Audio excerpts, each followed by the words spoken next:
네, 막힌 속을 확 뚫어주는 본격 시사 토크 시사 직설입니다. 오늘도 한신대학교 김준혁 교수님 모시고 한 주간의 주요 시사 문제 확 풀어보도록 하겠습니다. 교수님 안녕하십니까? 네, 안녕하십니까? 예, 오늘 먼저 이재명 대표 문제부터 짚어보도록 하겠습니다. 일단 두 차례 검찰 조사가 끝났고요. 이재명 대표는 김성태 전 쌍방울 그룹 회장과의 관련성을 전면 부인했습니다. 또 검찰이 아무런 증거도 제시 못했다면서 결백을 주장했고요. 이제 문제는 추석 전 체포 동의안 표결이 이루어질 수 있냐, 그 가능성에 대해서 이제 여러 가지 전망들이 나오는데요. 또 이런 과정에서 국민의힘 쪽에서는 불체포 특권 포기 약속을 지켜라라고는 촉구 의견도 나옵니다. 이 부분에 대해서 교수님 어떻게 생각하십니까? 이재명 대표가 단식을 하고 나서 일주일 사이에 민주당 지지율이 7% 가까이 올라갔습니다. 이 상황을 보게 되면 이재명 대표의 단식이 지금 긍정적 효과로 비춰볼 수 있는 것이죠. 특히나 이재명 대표가 수원지검에 두 차례 소환 조사돼서 진술을 하는 과정에서 국민들 앞에 나타났던 모습이 매우 초췌한 모습이었고, 또 나와서 했던 발언들이 검찰이 아무 증거도 제시하지 않고 오히려 인격 모독했다는 발언을 했었는데, 이러한 부분들이 나쁜 영향 평가보다는 이제 긍정적 효과를 줄 수 있을 것 같다.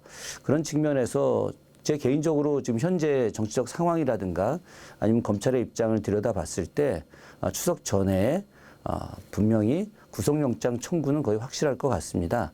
다만 구속영장이 이재명 대표의 이야기나 아니면 변호인의 이야기대로 증거가 없는 상황 속에서 무리한 구속영장을 청구했을 때, 만약에 판사가 그 구속영장 청구에 대해서 기각을 한다고 한다면은 아마도 검찰의 입장은 매우 심각한 상황이 될 것이고, 무리하게 구속 수사하려고 했던 윤석열 정부도 지지율이 상당히 떨어질 거라고 좀 생각이 됩니다. 저는 이재명 대표의 정치적 입장은 지금부터 시작해서 한 달 안에 결정 날 것이다.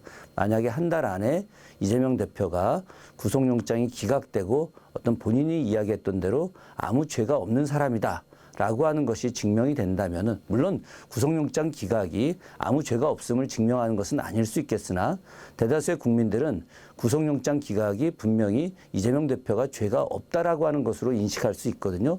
그렇게 됐을 때 이재명 민주당 대표의 정치적 위상은 매우 높아질 것이고, 여기에 더해서 많은 계파로 분열되어 있던 민주당의 국회의원들이라든가 여러 정파들이 이재명 대표 중심으로 하나로 뭉칠 것이다. 그렇게 되면 아마도 윤석열 정부와 맞서 싸우는 일이 더 커져 나갈 것이다 라고 하는 생각을 하고요.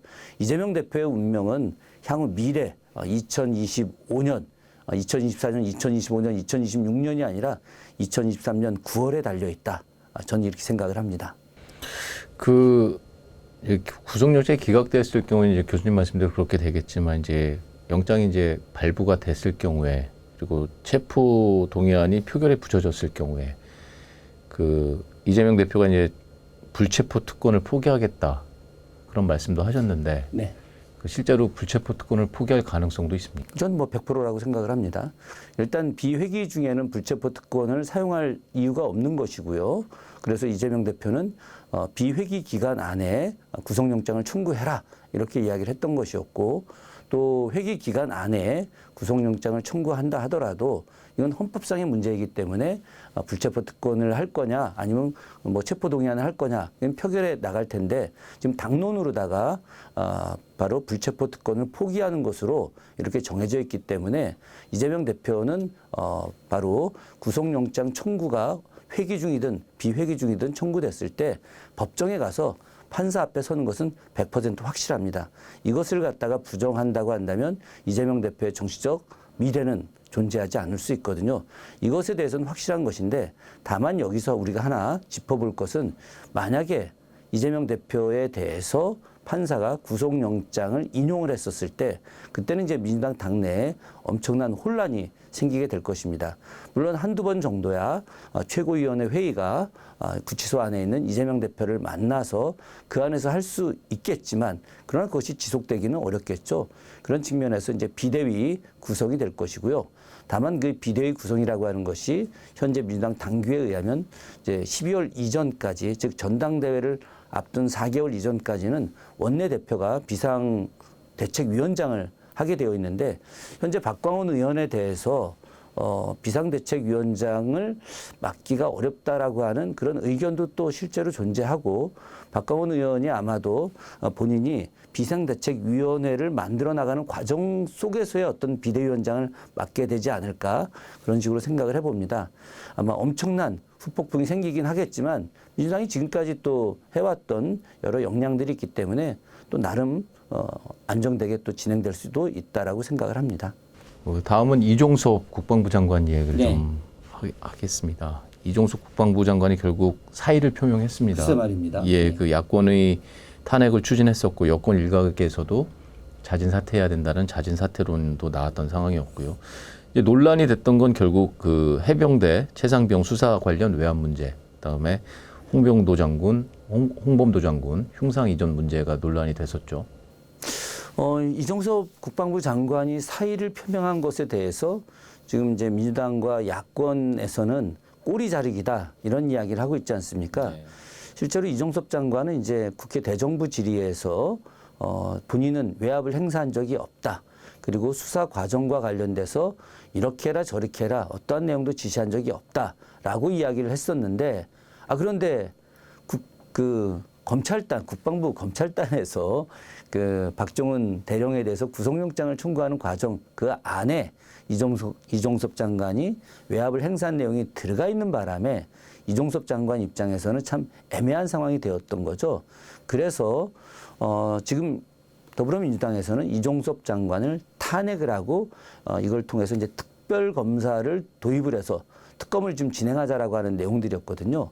그런데 만약에 이종섭 장관이 이제 탄핵을 받지 않고 사의를 해서 나가게 됐을 때 다음에 특검 이전에 국정감사 기간에 국방위에서 하는 질의에 이제 참석하지 않을 수도 있거든요. 네. 그런 측면에서 진실을 제대로 가릴 수 없다. 그렇기 때문에 반드시 탄핵해야 된다.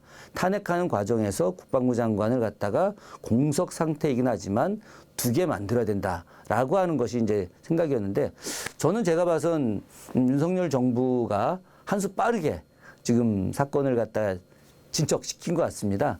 이종섭 장관을 갖다 빨리 사의 표명하게 하고 아마도 오늘 정도의 이제 후임자를 이제 발표를 하고 그리고 나서 이제 후임자가 대신 이제 국방부 장관의 역할을 수행하게 하려고 하는 그런 의도가 아마 있는 것 같습니다.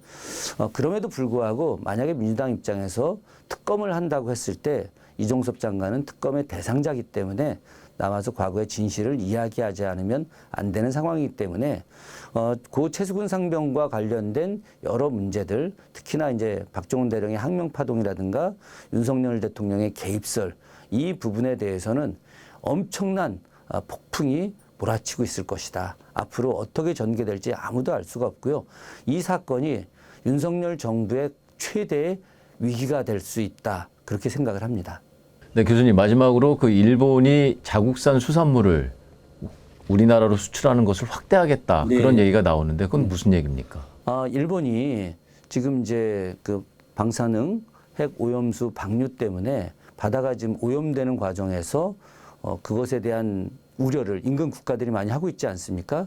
그 과정에서 중국이 가장 먼저 일본의 해산물을 수입 금지하라라고 하는 특별 지시가 좀 내려졌었지 않습니까? 일본의 수산물이 가장 많이 수출되는 나라가 중국입니다. 그리고 2위가 사실은 중국 내에 있긴 하지만 홍콩이고요. 그리고 그 다음 순위에 해당되는 나라가 바로 대만, 우리 뭐 이런 정도였는데 현재 중국이 이제 수산물 수입을 금지하고 홍콩도 수산물 수입을 금지했어요. 전면 금지한 예. 거죠. 여기에 더해서 사실 일본과 굉장히 관계가 좋았던 대만마저도 일본산 수산물에 대한 수입 금지 문제를 지금 깊게 논의를 하고 있습니다. 그렇게 됐을 때 일본의 어떤 해산물들이 수출이 안 되게 되면 일본 어민들의 상황들, 일본 어민의 경제는 굉장히 어려운 상황이 되겠죠. 그런 측면에서 지금 일본의 가리비 가격이 70% 이상 폭락을 했다라고 하는 뉴스가 계속 나오고 있지 않습니까? 네. 이런 상황에서 일본 어민들, 일본 어업, 수산물의 수출을 거꾸로 우리나라한테 확대하겠다. 결국 일본 정부 입장에서는 대한민국은 좀 만만한 국가다. 대한민국 정부한테 수산물 좀 더 확대해라. 그러면은 충분히 받아 안을 것이다. 지금 현재 대한민국 정부가 후쿠시마 핵 오염수의 문제가 거꾸로 일본 정부보다 더 홍보를 하고 있지 않습니까? 지금 대통령실에서는 영상물을 만들고 코레일에서는 전혀 문제 없다라고 하는 책자를 만들어서 바로 곳곳에 지금 열차 안에 비치를 하고 있는 이런 상황들 아니겠습니까? 그러니까 일본은 대한민국에다가 수출을 확대하게 되면 충분히 중국과 홍콩에서 수출하지 못하는 부분들을 우리나라로 하게 될 것이다 라고 하는 나름의 확신을 갖고 하는 것이죠. 이것에 대해서 정부가 아직은 공식적인 대응은 내놓고 있지 않지만 그러나 현재 상황으로 보게 되면 우리 정부가 충분히 수용할 가능성이 높다고 보여지고 있습니다. 네, 우리나라 정부는 지난 2013년부터 그 후쿠시마 원전 주변의 8개현 수산물은 금지하고 있고 그 외 지역의 수산물은 방사능 검사를 통해서 수입을 하고 있습니다.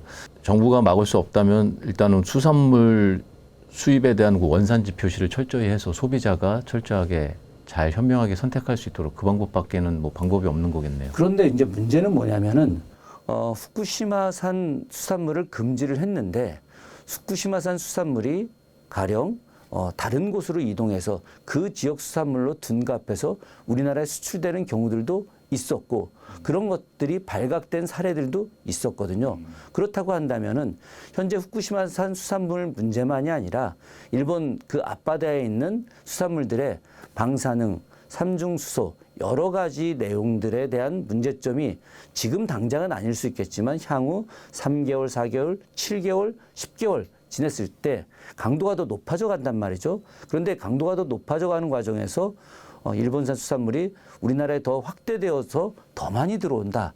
이렇게 됐을 때 우리들 국민 건강, 저희처럼 나이 먹은 사람들이야 덜 하겠지만 어린이, 청소년들 이 부분에 대해서는 우리가 심각한 상황이 될 수도 있기 때문에 정부가 저는 우리 국민들의 생명과 안전 또 건강을 생각한다면 일본산 수산물 확대 수입에 대해서는 좀 신중하게 검토할 필요가 있거나 아니면 아예 중국 또 홍콩처럼 막는 방법도 고려해 볼 필요가 있다고 생각을 합니다.